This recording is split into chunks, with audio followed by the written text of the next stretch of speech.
Décidé à ne laisser personne de côté, l'Institut togolais de recherche agronomique ITRA a planifié une campagne de sensibilisation pour informer les acteurs de la recherche et innovation agricole et agroalimentaire sur les opportunités offertes par son unité de valorisation des innovations agricoles et agroalimentaires UVI2A. Le jeudi 10 novembre 2022, l'équipe a effectué une sensibilisation à l'université de Kara. Et cette sensibilisation a réuni plusieurs acteurs venant d'autres régions telles que la région de la Savane et la région centrale. En plus, les acteurs de la recherche et innovation de la région de la Kara et ceux de l'université de Lomé.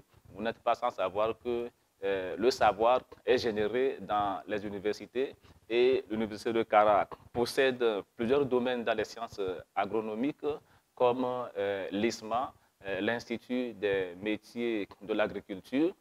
Très séduit par les opportunités présentées, le directeur général de l'Institut supérieur des métiers de l'agriculture ISMA se dit prêt pour mobiliser sa troupe. J'ai l'impression que le projet nous a ciblés pour être créé parce que nous nous retrouvons pleinement dedans. Par exemple, mes étudiants en master en phytopharmacie, c'est les étudiants qui peuvent être innovants, pour ne pas dire qu'ils sont innovants, et qui vont nous aider à fabriquer les biopesticides et aussi d'autres produits de fertilisation du sol. Et j'en suis sûr, et pour améliorer la production agricole. Si nous prenons aussi nos étudiants en technologie des semences que nous venons de commencer, et je pense que si nous sommes vraiment innovants, on peut aussi aller dans ce domaine pour la création de nouvelles variétés, pour résister, pourquoi pas, à la sécheresse, à l'avancée du désert, au changement climatique. On peut apporter beaucoup de choses dans ce sens-là. Et pour les soins vétérinaires, on peut aussi la création des aliments pour le bétail et pour les volailles. Et je crois que mes éléments sont pleinement dans ce programme-là. Et je suis sûr que d'ici la fin décembre, vous aurez des projets qui vont vous assaillir à partir de l'ISMA. Pour sa part, le directeur régional de l'agriculture, de l'élevage et du développement rural, la région Kara, pense que l'incubateur UVI2A peut jouer une partition dans l'atteinte des objectifs assignés au ministère de l'Agriculture dans le projet P12 de la feuille de route gouvernementale. Et je crois que nous aussi, nous avons un travail à faire, un travail de sensibilisation. Et bien sûr, avant de sensibiliser, il faudrait que nous-mêmes, nous puissions posséder davantage ce projet-là.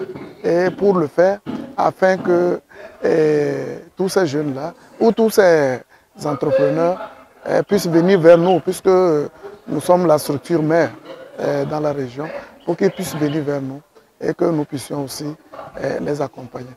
Parce que parler de production, c'est parler de toute la chaîne de valeur. Il ne s'agit pas que de produire, il s'agit de produire, de transformer, n'est-ce pas, et puis de commercialiser. Et tout cela, nous avons besoin des appuis.